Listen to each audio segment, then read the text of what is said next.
I never thought humiliation could feel so quiet. No yelling, no slaps, no shattered glasses. Just a microphone, some champagne flutes clinking in the background, and the woman I once would have set myself on fire for, laughing as she thanked me for being a kind of spiritual stepping stone. The crowd laughed. God, they actually laughed. Her hair shimmered under the overhead lights, polished, perfect, like everything else about her now. Celeste. My Celeste. Well, not mine anymore. Not for a long time. Not since the moment she traded heartbeats for headlines and started calling ambition, love, in interviews. She was on stage, giving a speech at the wrap party for her new film. I was in the back, holding a tray of drinks. No one recognized me. Or if they did, they didn't care to admit it. That was fine. That was the point. I used to be someone in her life. Not a prop. She glanced at me once, during the speech. A flicker of something behind her eyes, pity, maybe. Or worse, satisfaction.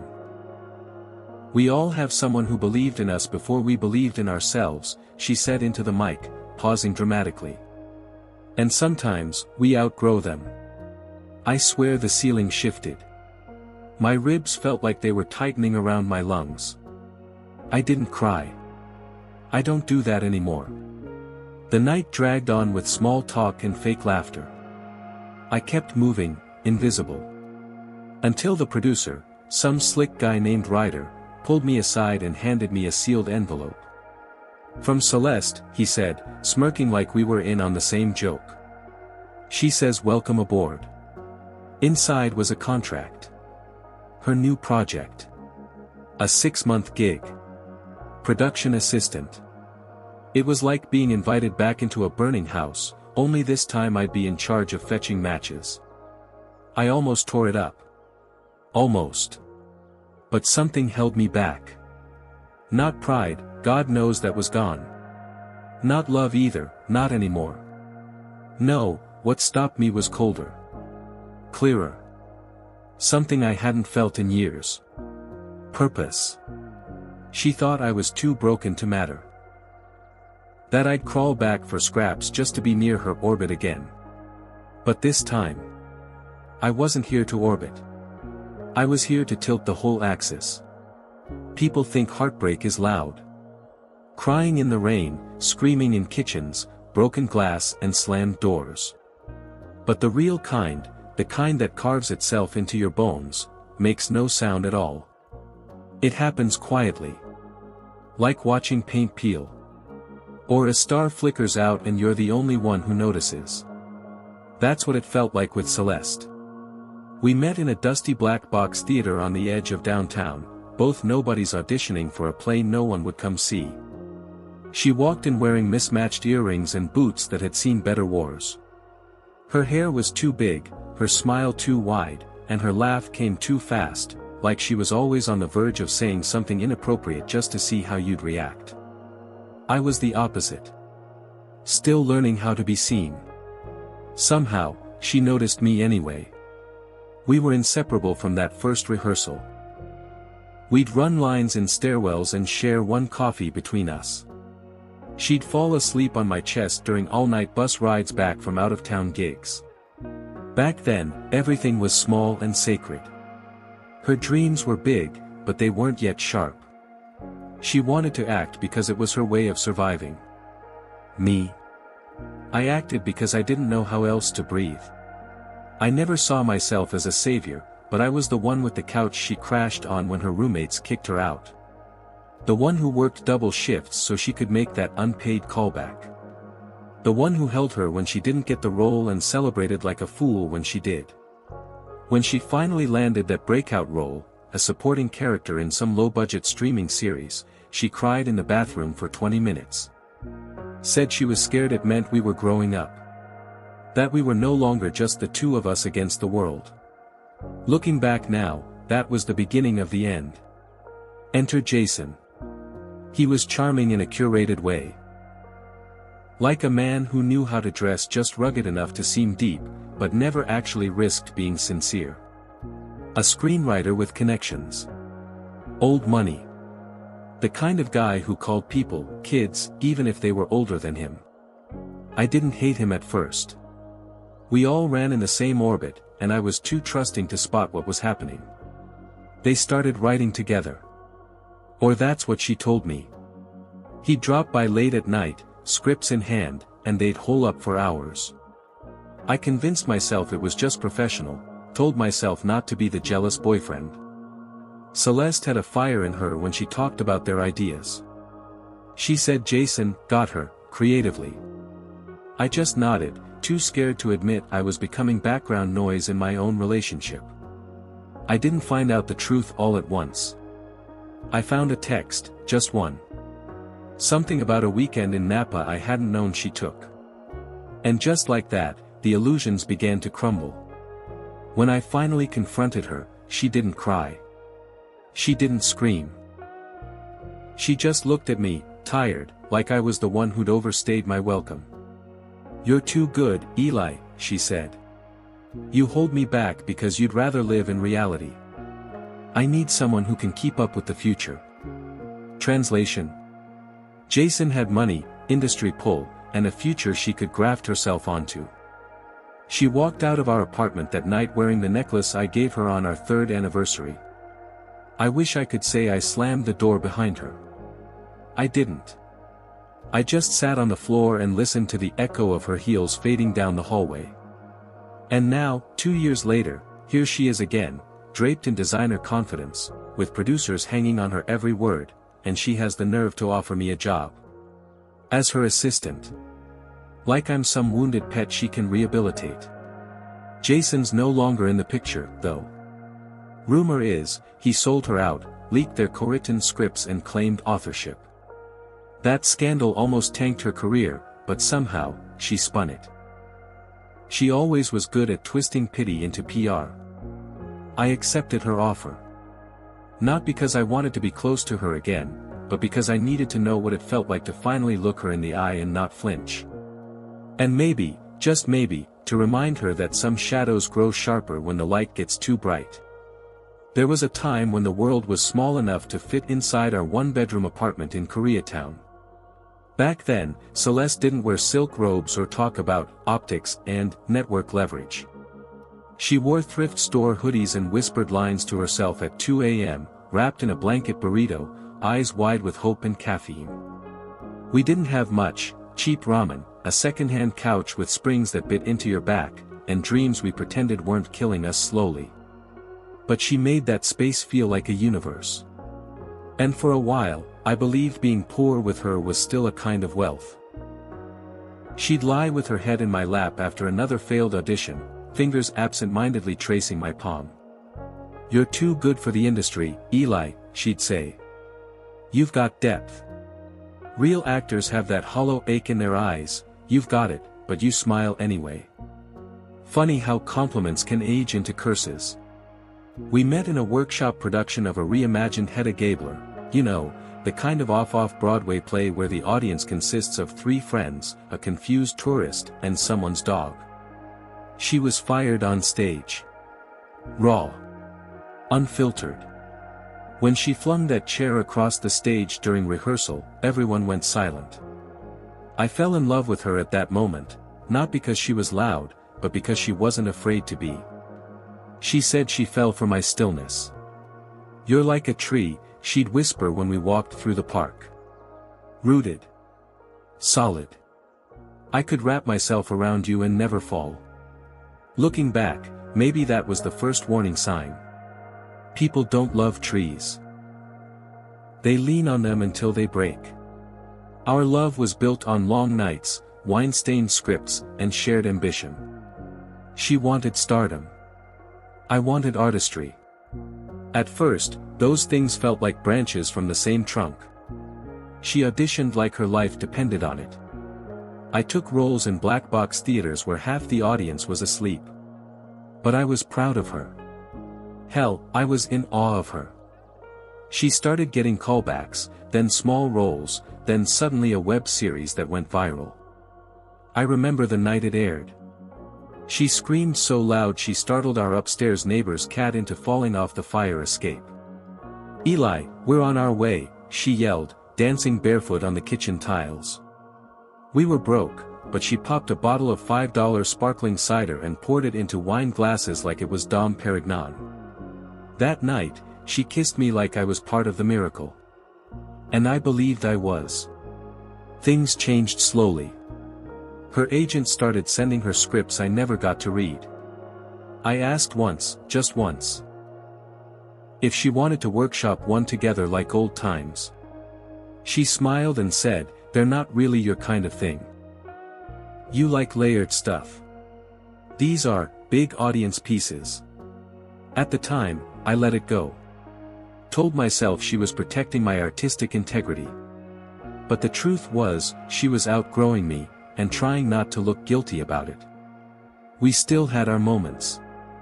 Sunday mornings were sacred. No phones, no talk of casting calls. Just coffee, jazz records, and her head on my shoulder. Those were the days I let myself pretend we were still us. But even then, I could feel the shift. Her head would tilt toward her phone. Her laughter would ring a second too late, distracted. I started noticing how she introduced me. "This is Eli, he's in theater," became "Eli's between projects right now." Once, she corrected someone who called me an actor. "He used to be," she said, like I'd outgrown a hobby. I wanted to confront her, but how do you fight a ghosting heart? It's not one moment, it's death by 1,000 paper cuts. So I told myself I'd wait. That it was just a phase. That she'd circle back. She didn't.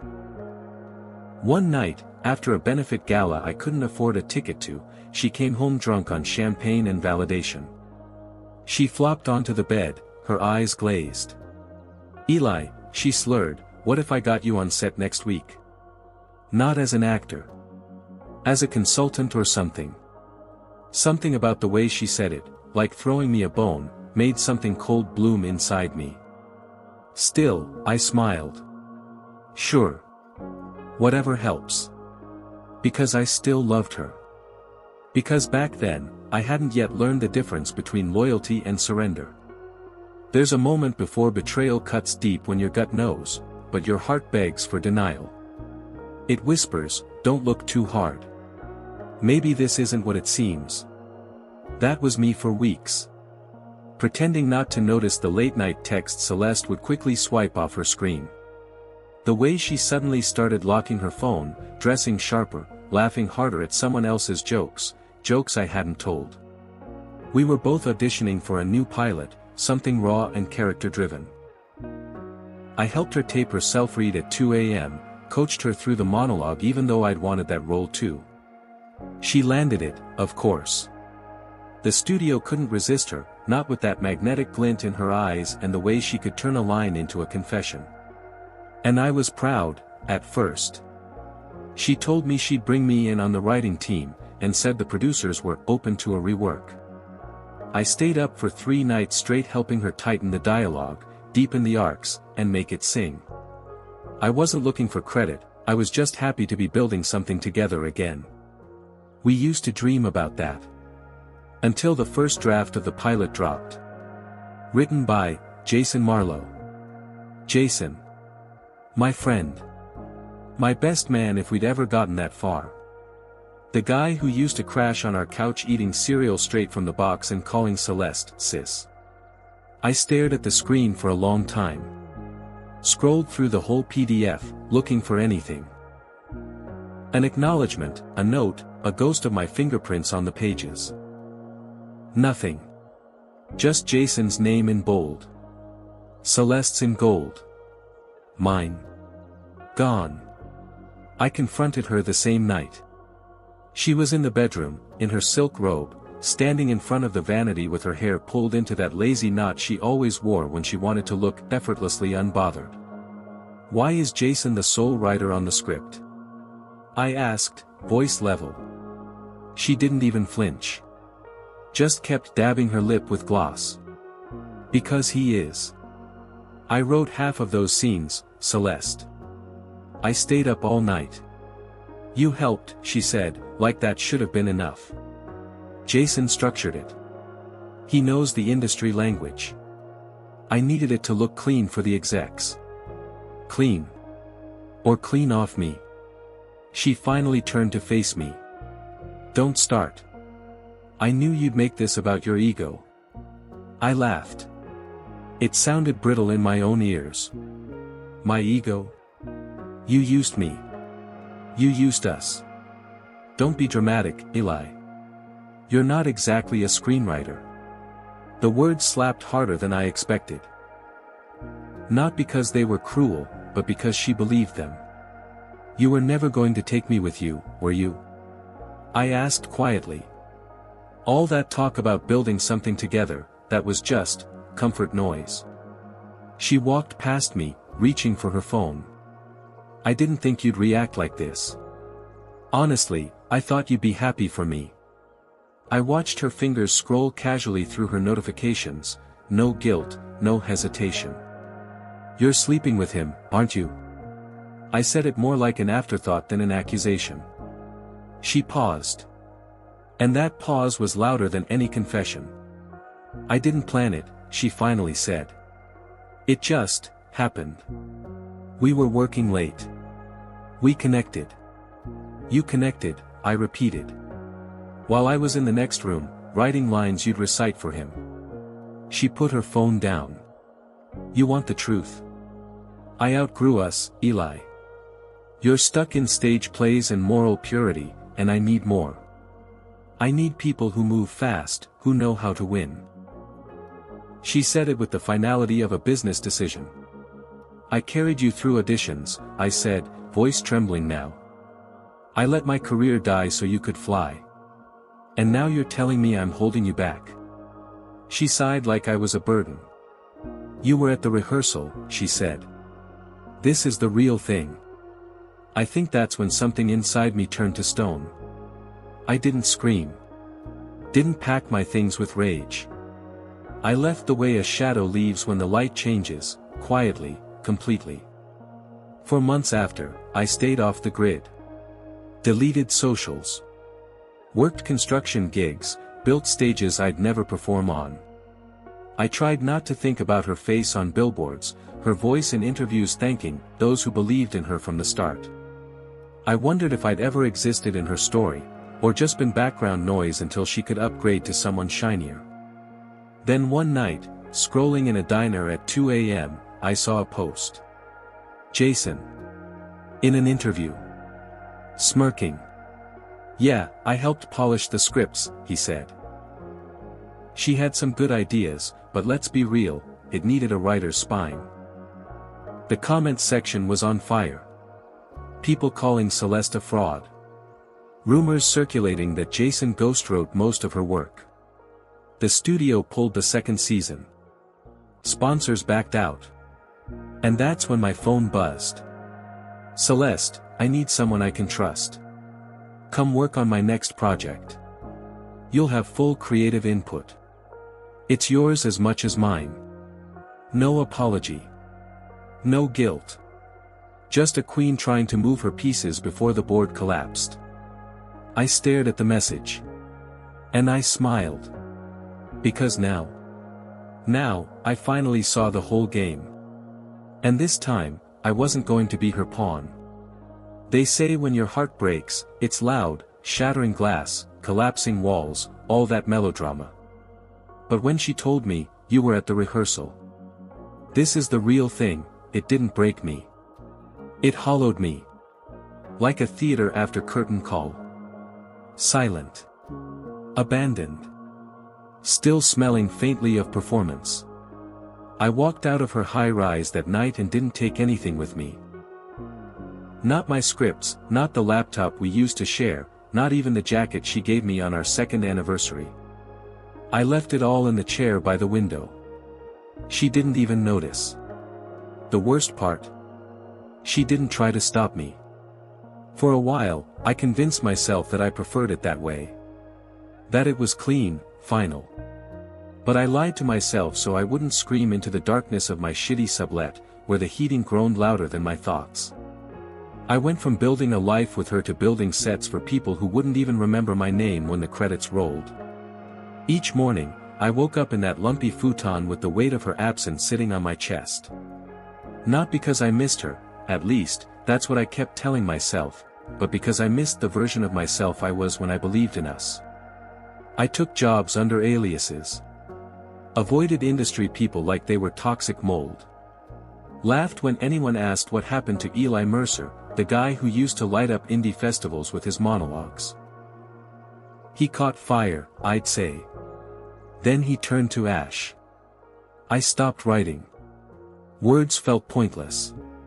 Because what's the point of creating something honest when the world rewards the ones who perform sincerity best? I saw her face everywhere. Bus ads. Streaming banners. Airport billboards. Her eyes, her smirk, selling shoes, perfume, lies. The worst day came quietly. I was on set for some forgettable romantic drama. I was hammering down a garden arch for the final wedding scene when the director walked by, arguing on the phone. He said her name, Celeste, and I froze mid-swing. Yeah, Jason burned her, he said. Leaked the whole story. She didn't write shit. All of them. Studios are dropping her like a dead star. That hammer never hit the nail. I just stood there, arms slack, letting the words pierce me. Jason. The golden boy she replaced me with. The man she propped herself up on like a red carpet. He'd gutted her, just like she gutted me. You'd think I'd feel vindicated. I didn't. I felt nothing. Nothing but this tight knot in my stomach, something between rage and resignation. Because I knew she'd come crawling. I knew that, somewhere behind those PR smiles and media apologies, she'd remember the man who once held her hand backstage and whispered, "You don't have to be perfect to be unforgettable." And I was right. A week later, she called. Eli, she said, like my name was a lifeline she hadn't expected to still be there. I've been offered a new project. A raw, grounded role. Indie script. But I need someone who understands who I am beneath all this noise. I nearly laughed. I want you as my creative consultant, she added, too quickly. You know my rhythms. My instincts. You always knew how to shape me. Shape her. Like clay. Like a product. Not once did she say sorry. But I said yes. Not because I forgave her. Not because I missed her. Because I realized something. She never saw the storm she left behind. But now, she'd have to walk through it. With me guiding the weather. I never set out to destroy her. When Celeste called me, voice thinner than I remembered, dressed in velvet regret, I told myself I was just being civil. Just a man taking a job, not a man playing God. She said she needed someone who understood her vision, and apparently, I was the only person who still remembered what that vision once was. She didn't know that the person I used to be died the day I watched her accept an award on a stage we built together, thanking Jason for believing in her when no one else did. I was no one, apparently. Now I was her assistant again. Technically a consultant, but everyone knew I ran errands, fixed lines, and picked up the pieces when she turned the set into a hurricane of egos and rewritten pages. She'd walk past me like I was a floor lamp. But I was watching, quietly, carefully. I began to write again. Not scripts, not stories. Notes. Documentation. Every time she undermined the director, I logged it. Every time she demanded rewrites just to center herself more in a scene, I recorded it.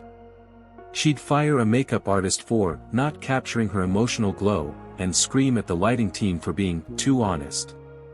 Meanwhile, I played the part of the loyal shadow, smiling, nodding, always nearby. The crew loved me. Maybe because I wasn't screaming. Maybe because I listened. Or maybe because I remembered what it felt like to be invisible. A few weeks in, I ran into Marcus, the silent producer backing this entire circus. He was an old friend from college. I didn't know he'd gone into private funding for indie films, much less this disaster. We met over coffee, like old times. He looked tired. "She's blowing the budget with her ego," he muttered, swirling a sugar packet. "We needed a story, not a shrine." I slid him my notes. Not the petty ones, just the ones that showed contract breaches, production delays, evidence of her micromanaging the writer's room into creative paralysis. I didn't ask him to do anything with it. I just wanted him to see. That same week, the rewrite permissions were quietly revoked from her contract. Officially, she didn't notice. But she knew something shifted. She started staying late, asking for my creative insight, trying to charm her way back into being the center. I played dumb, obliging, giving feedback that sounded useful but actually softened her lines, made her colder, more superficial. I didn't twist her character, I just stopped protecting it. She was still the lead. But the script no longer worshipped her. And I wasn't alone. The editor, whose sister she once got fired, started favoring cuts that made her look out of touch. The sound guy lowered background applause in her dramatic monologues. The director, a tired man with 2 kids and a mortgage, stopped arguing with her and started letting her drown in her own demands. Was this revenge? No. Revenge would have been loud. Public. This was a quiet unraveling. A rearrangement of truths.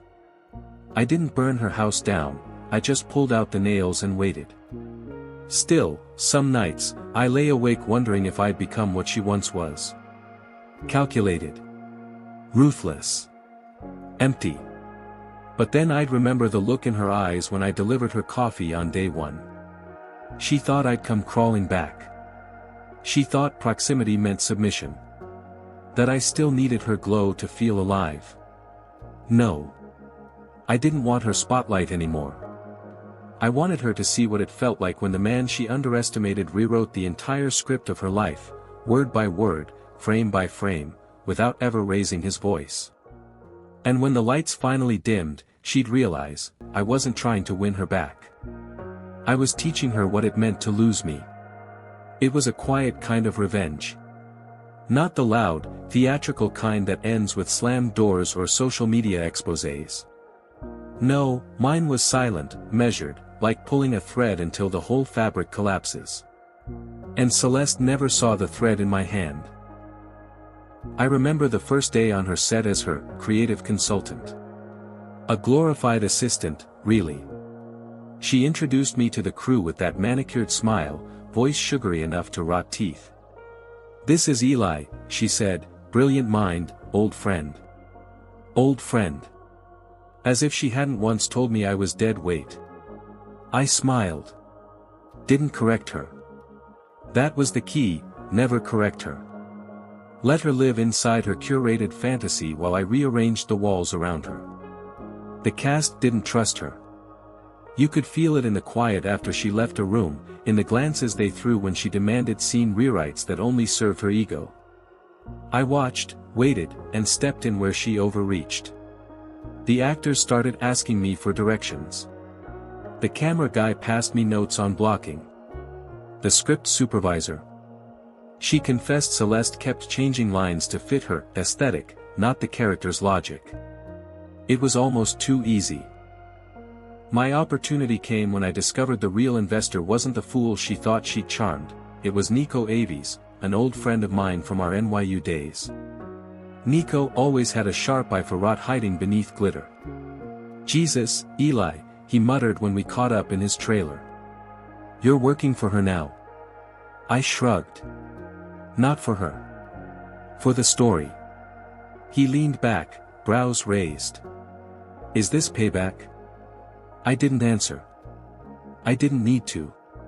He grinned. "Well, I'm not above poetic justice. What have you got?" That's when I handed him the binder. Every note, every rewrite, every power grab she'd made in the name of creative vision. Her edits weren't just arrogant, they breached the contract she'd signed about adhering to collaborative revisions. But I didn't stop there.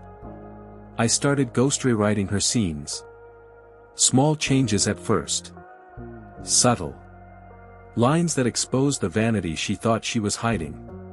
Repetition of words that made her character sound emotionally empty. I mirrored the way she talked in real life, vague, overpolished, hollow. The real twist? She thought the rewrites were hers. She barely skimmed what she handed off to production. The final cut, locked just days before the premiere, was a work of quiet sabotage. Her character, once written as a fierce, misunderstood genius, now came off as shallow and performative, like someone trying to act noble but tripping over their own ego. She still hadn't noticed. That's the tragedy of narcissism, you think the mirror always flatters you. Premiere night arrived, and the theater buzzed with industry sycophants and celebrity-worshipping critics. Celeste showed up in a glittering backless gown, all teeth and fake humility, clinging to Jason's arm like nothing ever happened between them. Maybe, to her, it hadn't. The movie rolled. 10 minutes in, the first wave of discomfort hit her. Laughter. Not the kind she wanted. In a scene meant to be somber, her character confronting abandonment. The audience snorted. Someone whispered, "God, she's so tone-deaf." I watched her shift in her seat. She leaned toward Jason. He whispered back something that made her sit up straighter, her spine a rod of panic. I didn't look away. This was her reckoning. And I wanted her to see that I wasn't blinking.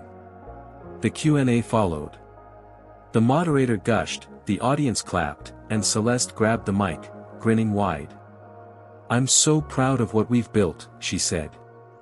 "This character, she's my soul." There it was again, delusion, wearing diamonds. When the mic came to me, I stood slowly. "I just want to thank the cast," I said. "And Nico, for letting us tell a version of the story that felt more honest than expected." Pause. You see, some of the rewrites came from lived experience. From watching a real-life character whose ambition outpaced her empathy. Who rewrote her own past so many times, she forgot what honesty sounded like. Gasps. Silence. Jason's smirk faded. Celeste's hands curled into fists. I finished calmly. We all write stories. But some of us write them in other people's blood and call it art. The applause wasn't loud, but it was enough. After the screening, she cornered me outside, her face flushed beneath her perfect makeup. "You rewrote my scenes," she said. "No question. Just venom." I nodded. "Didn't you always say the work speaks for itself?" She slapped me. "It didn't sting. Not after everything." "I made you," she hissed. "No," I said softly.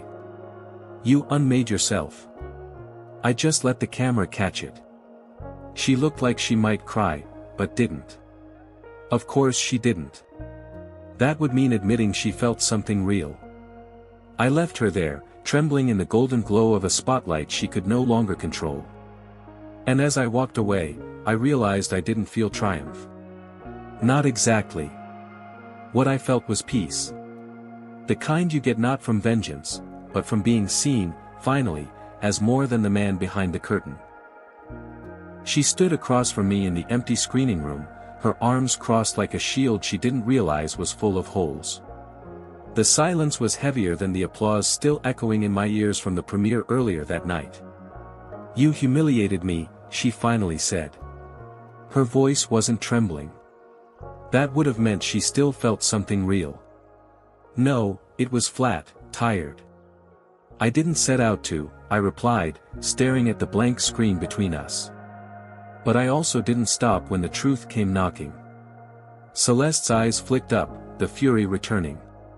"You rewrote me." "No," I said quietly, stepping closer. "You wrote yourself. I just let people see it." She shook her head, laughter bubbling up, hollow and bitter. You waited all this time, just to get back at me? That's who you became?" I didn't answer right away. Part of me wanted to explain. To remind her of the man who once made her soup when she cried over every rejection, who gave up his role in a play so she could catch a flight to her first audition. But that man was buried beneath every lie she dressed up as ambition. I became someone who stopped letting people take credit for his silence, I said. That's all. She didn't cry. I didn't expect her to. Celeste had always been good at saving her tears for the spotlight. When she turned and walked out, it wasn't dramatic. No slamming doors. No final insults. Just her heels clicking down the hallway like fading applause. I thought I'd feel more vindicated, maybe. Or smug. But mostly, I just felt light. Empty in a peaceful way. 2 weeks later, the film was quietly pulled from streaming. Too many think pieces about narcissism. Celeste lost 3 brand deals in a single day. Jason tried to sell a tell-all to a tabloid, but no one bit. And me? I turned down the offer to direct a series based on my rise. That's what they called it. A rise. As if revenge were a ladder.